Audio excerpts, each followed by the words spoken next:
താജ്മഹൽ ഉത്തർപ്രദേശിലെ ആഗ്ര ജില്ലയിൽ മുഗൾ സാമ്രാജ്യത്തിൻ്റെ ചരിത്രമുറങ്ങുന്ന 17 ഹെക്ടറോളം വരുന്ന വിശാലമായ പ്രദേശത്ത് സ്ഥിതി ചെയ്യുന്ന ലോകാത്ഭുതങ്ങളിലൊന്ന്. മുഗൾ രാജാവായിരുന്ന ഷാജഹാൻ ചക്രവർത്തി തൻ്റെ പ്രേമഭാജനമായ മുംതാസിനായി പണി കഴിപ്പിച്ച വെള്ളക്കൽ സ്മാരകമാണ് താജ്മഹൽ എന്ന് ചെറിയ കുട്ടികൾക്ക് പോലും അറിയുന്ന കാര്യമായിരിക്കും. എന്നാൽ ഈ താജ്മഹൽ യഥാർത്ഥത്തിൽ ഒരു ഹിന്ദു ക്ഷേത്രമാണെന്നതാണ് സത്യമെന്നാണ് ചിലർ വാദിക്കുന്നത്.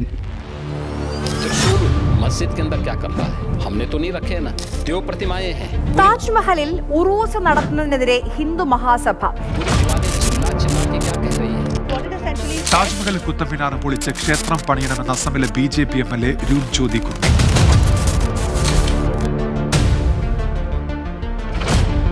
എന്നാൽ എന്താണ് ഇതിൻ്റെ യാഥാർത്ഥ്യം? താജ്മഹൽ യഥാർത്ഥത്തിൽ ഒരു ക്ഷേത്രത്തിന് മുകളിൽ പണിത ഒരു സ്മാരകമാണോ?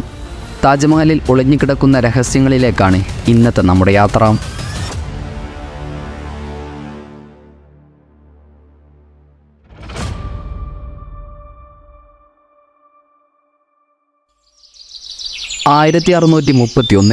ജൂൺ 17 ഷാജഹാൻ ചക്രവർത്തിക്ക് വളരെയധികം സമ്പത്തും അഭിവൃദ്ധിയുമുള്ള കാലമായിരുന്നു അത്.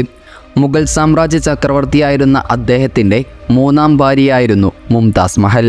എന്നാൽ 1931 ജൂൺ 17 14ാമത്തെ കുട്ടിയായ ഗൗഹറ ബേഗത്തിന് ജന്മം നൽകുന്നതിനിടയിൽ മുംതാസ് മഹൽ മരണപ്പെടുകയായിരുന്നു.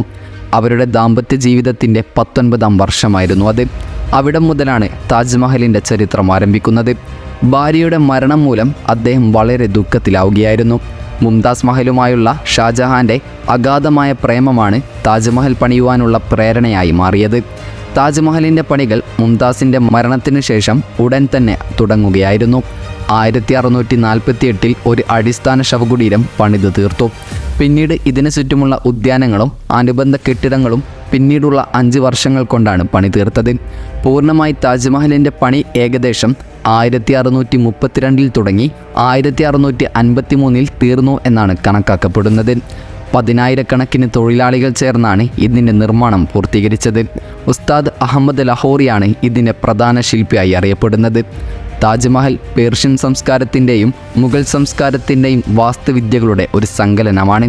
ഇതുകൂടാതെ തിമൂർ രാജവംശത്തിൽ നിന്നുള്ള വാസ്തുവിദ്യയും ഇതിൻ്റെ രൂപകൽപ്പനയിലുണ്ടായിരുന്നു. ആദ്യകാലത്തെ മുഗൾ കെട്ടിടങ്ങൾ എല്ലാം തന്നെ ചുവന്ന മണൽക്കല്ലിലാണ് പണിതിരുന്നത്. പക്ഷേ ഷാജഹാൻ താജ്മഹൽ പണിയുന്നതിന് വെണ്ണക്കല്ലും വിലപിടിപ്പുമുള്ള മറ്റു ചില കല്ലുകളും ഉപയോഗിക്കാൻ തീരുമാനിക്കുകയായിരുന്നു. ഇതുമൂലം മുഗൾ കാലഘട്ടത്തെ മറ്റ് കെട്ടിടങ്ങളെക്കാൾ താജ്മഹലിന് ഒരു പ്രത്യേക ആകർഷണം ലഭിക്കുകയായിരുന്നു. താജ്മഹൽ പണിയുന്നതിനായി ഏഷ്യയുടെ വിവിധ ഭാഗങ്ങളിൽ നിന്നും സാധന സാമഗ്രികൾ എത്തിച്ചിരുന്നു. 1000-ലധികം ആനകളെ സാധനങ്ങൾ പണിസ്ഥലത്തേക്ക് എത്തിക്കുന്നതിനായി ഉപയോഗിച്ചിരുന്നു അത്രേ. മാർബിൾ രാജസ്ഥാനിൽ നിന്നും, ജാസ്പർ കല്ലുകൾ പഞ്ചാബിൽ നിന്നും, ജേഡ് ക്രിസ്റ്റൽ എന്നിവ ചൈനയിൽ നിന്നുമാണ് കൊണ്ടുവന്നിരുന്നത്. ഇതുകൂടാതെ ടിബറ്റ്, അഫ്ഗാനിസ്ഥാൻ, ശ്രീലങ്ക എന്നിവിടങ്ങളിൽ നിന്നും പലതരം കല്ലുകൾ കൊണ്ടുവന്നിരുന്നു അത്രേ. കൂടാതെ അറേബ്യയിൽ നിന്നും വിലപിടിപ്പുള്ള കല്ലുകൾ കൊണ്ടുവന്നിരുന്നു. വെള്ള മാർബിളുകളിൽ ഏഷ്യയുടെ വിവിധ മേഖലകളിൽ നിന്നും കൊണ്ടുവന്ന 28 തരത്തിലുള്ള വിലപിടിപ്പുള്ള കല്ലുകൾ പിടിപ്പിച്ചിട്ടുണ്ട്. വെള്ള മാർബിൾ ജയ്പൂരിലെ ഒരു ഹിന്ദു രാജാവാണ് നൽകിയതെന്നാണ് ചരിത്രം. തുടർന്ന് താജ്മഹലിൻ്റെ നിർമ്മാണത്തിന് ശേഷം ഷാജഹാൻ്റെ മകനായ ഔറംഗസീബ് അദ്ദേഹത്തെ ആഗ്ര കോട്ടയിൽ തടങ്കിലാക്കുകയും പിന്നീട് അദ്ദേഹത്തിൻ്റെ മരണശേഷം ഭാര്യയുടെ അടുത്ത് തന്നെ അദ്ദേഹത്തെ അടക്കുകയും ചെയ്യുകയായിരുന്നു. 19ാം നൂറ്റാണ്ടിൻ്റെ അവസാനത്തിൽ താജ്മഹലിൻ്റെ ഒരു ഭാഗം വളരെയധികം ജീർണാവസ്ഥയിലായിരുന്നു. 1857 1ാം ഇന്ത്യൻ സ്വാതന്ത്ര്യ സമരകാലത്ത് ബ്രിട്ടീഷ് ഭരണാധികാരികളും ഭടന്മാരും ചേർന്ന് താജ്മഹലിൻ്റെ ചുവരുകളിൽ നിന്ന് വിലപിടിപ്പുള്ള കല്ലുകളും രത്നങ്ങളും കവർന്നെടുത്തിരുന്നു അത്രേ.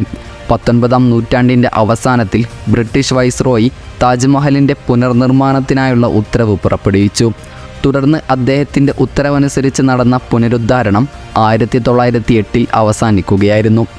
ഇങ്ങനെയൊക്കെയാണെങ്കിലും ഏറ്റവും പ്രചാരത്തിലുള്ളതും പരക്കെ വിശ്വസിക്കപ്പെടുന്നതുമായ ഒരു കെട്ടുകഥയാണ് താജ്മഹൽ പണിത കരകൗശല വിദഗ്ധരുടെ കൈവെട്ടിമാറ്റാൻ ഷാജഹാൻ ഉത്തരവിട്ടത്. അത്തരമൊരു അതിരുകടന്ന വാസ്തുവിദ്യാ സൗന്ദര്യം മറ്റൊരാൾ നിർമ്മിക്കാൻ ചക്രവർത്തി ആഗ്രഹിച്ചിരുന്നില്ല എന്നതാണ് അവരുടെ അവകാശവാദത്തെ പിന്തുണയ്ക്കുന്നതിനുള്ള കാരണം. അതുകൊണ്ടാണ് ഇത് നിർമ്മിച്ചവരുടെ കൈകൾ മുറിച്ചു കളഞ്ഞതത്രേ. ചരിത്രത്തിലുടനീളം ആളുകൾ എന്തു വിശ്വസിച്ചാലും ഈ അവകാശവാദത്തെ പിന്തുണയ്ക്കുന്നതിന് അത്തരം ചരിത്രപരമായ തെളിവുകളൊന്നുമില്ല എന്നതാണ് സത്യം.